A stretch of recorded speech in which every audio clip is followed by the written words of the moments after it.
ایک سوال جو پوچھا گیا وہ یہ پوچھا گیا کہ قبلہ رخ پاؤں کر کے سونے کا کیا حکم ہے؟ اچھا، ہمارے معاشرے میں یہ بڑی مشکل ہے. جب ہم لوگ سینسیٹیو ہونے پہ آتے ہیں تو اتنے سینسیٹیو ہو جاتے ہیں کہ کسی کے پیر قبلہ رخ ہو جائیں تو ہم کہتے ہیں وہ قیامت آ گئی. اور بہت سے لوگ اپنے اجتہاد کے اعتبار سے وہ اس کو بے ادبی سمجھتے ہوئے اس رخ پر سونا کہ آپ کے پیروں کا رخ جو ہے وہ قبلے کی طرف ہو، اس کو شاید حرام سمجھتے ہیں اور اس کو بے ادبی کا مصداق سمجھتے ہیں، جبکہ شریعت نے خود بعض جگہوں پر تو حکم دیا ہے کہ انسان کو اس طرح لٹایا جائے جیسے اس کے پیر قبلے کی طرف ہوں. حالت احتضار، جب انسان کے مرنے کا وقت قریب ہوتا ہے، وہ آخری وقت ہوتا ہے اس کے مرنے کا، جس کو حالت احتضار کہا جاتا ہے، اس میں مستحب کیا واجب ہے کہ انسان کو اس رخ پہ لٹایا جائے، چت اس طرح سے لٹایا جائے کہ اس کے پیروں کے تلوے جو ہیں وہ قبلہ رخ ہو جائیں.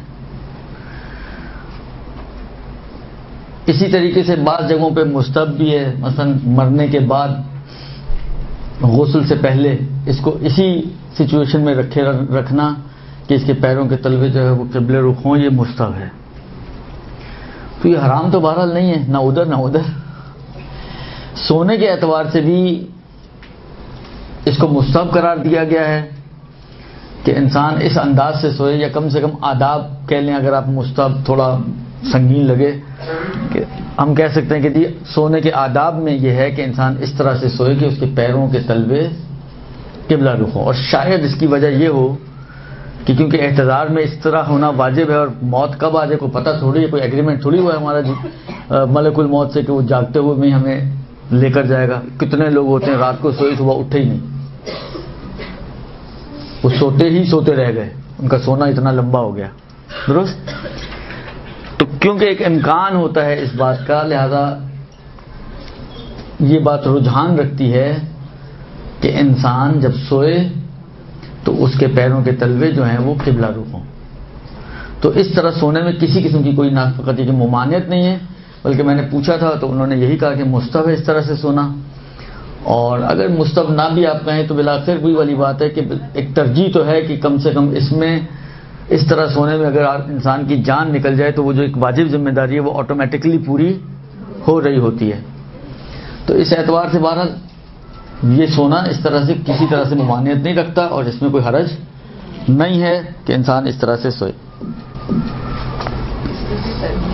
لیکن بعض اوقات جو پیشنٹس ہوتے ہیں اس طرح کی کنڈیشن میں ہاسپٹلس میں ہوتے ہیں تو ان کے لیے تو اس طرح قبلہ رخ کرنا ممکن نہیں ہے. دیکھیں یہ ساری چیزیں وہیں ہوتی ہیں جب ممکن ہو. وہ فرض کریں اگر ممکن نہیں ہے تو کیا کر سکتے ہیں انسان؟ اڑنا ممکن نہیں ہے، اڑتے ہیں؟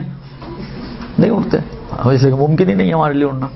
تو اگر فرض کریں واقعی کوئی ایسی صورتحال ہو کہ وہ ممکن ہی نہ رہے وہ کام، آپ یعنی وجہ سے طے ہونا چاہیے کہ واقعی بعض اوقات ہوتا ہے کہ ہم لوگ خود بولتے ہوئے کرتے ہوئے ہچکچاتے ہیں، گھبراتے ہیں، ڈاکٹر پیچھے پڑ جائے گا یا پڑ جائے، کیا فرق پڑتا ہے؟ رسول کے پیچھے اتنی امت پڑی ہوئی تھی تو رسول نے کیا کام چھوڑ دیا اپنا؟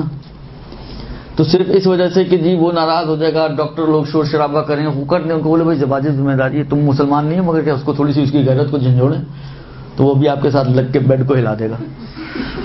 درست؟ لہذا اگر واقعا ممکن نہ رہے کسی بھی صورت میں، مثلا فرض کریں وہ ایسی جگہ پر ہے کہ آپ کو گھسنے نہیں دے رہے ہیں، آئی سی یو میں آپ کو گھسنے نہیں دے رہے ہیں،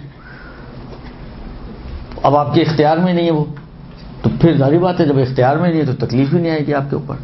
تو یہ ساری باتیں اس وقت ہوتی ہیں کہ جہاں پر ممکن ہو اور قدرت ہو آپ کے اندر اس کام کو انجام دینے کی، تو پھر یہ کام آپ کے لیے کرنا ضروری ہے. یہ تو ایک مسئلہ.